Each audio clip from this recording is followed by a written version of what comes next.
In this example, we're going to work through just a pretty standard double integral that's defined over a rectangular region.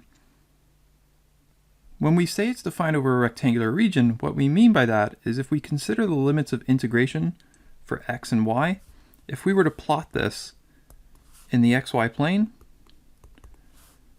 the region that we would capture, x from 0 to 2 and y from 0 to 3, would be rectangular. This is in contrast to examples we'll see later on where we have non-rectangular regions. And a special case of that we'll look at is regions that we can describe using polar coordinates nicely. Getting back to the example at hand, how do we evaluate this integral? Well, basically the idea is that we just work from the inside out. And so we treat this as an inner integral with respect to y, where we'll keep x constant, and then an outer integral with respect to x.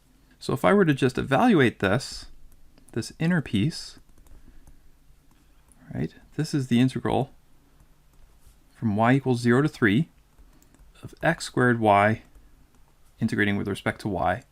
And since I'm integrating with respect to y, I just treat x like a constant. And in fact, that means that I can just take it out of the integral here. And so then I integrate with respect to y the usual way. I get 1/2 y squared from 0 to 3. And that's going to give me 9 over 2 x squared. Now that I've evaluated the inner integral, I can come back and compute the full integral. So this becomes the integral from x equals 0 to 2 of that inner integral. I'm replacing with 9/2 x squared and integrating with respect to x. And now this is just a single variable integral. And I would get 9/2 1/3 x cubed from 0 to 2. So that gives me 9/2 times 8 over 3, which is equal to 12. So that's it for the double integral, right? When this is over a rectangular region, there's really nothing too complicated going on here. Now, depending on what the actual integrand is, you might find that in some cases, it makes more sense to swap the order of integration. And that's perfectly acceptable. We have this thing called Fubini's theorem, which says that if we have a rectangular region, we can exchange the order of integration. So put the y integral on the outside and the x integral on the inside, and we should get the same thing. And note I've interchanged dx and dy because the one that I've got on the inside corresponds to the inner integral. So one last thing I want to note about this specific example is that if you notice, right, when I did this inner integral, I was able to extract this x squared before I actually integrated with respect to y. And so effectively, I was doing these two integrals completely separately in the end.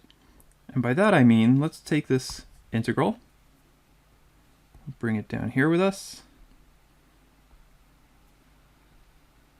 Since when I do the inner integral, I'm treating x as a constant, right? I can rewrite this as an integral from x equals 0 to 2 of x squared with respect to x, and an integral from y equals 0 to 3 of y dy. And that'll give me the exact same result that I got in the previous approach. When you can do this with a double integral, you say that it's separable. Of course, not all double integrals will be separable, right? As an example, if my integrand was sine of x and y, right, I would not be able to separate that. I would actually have to integrate with respect to one variable and then integrate with respect to the other variable. All right, that's it for this example. Thanks.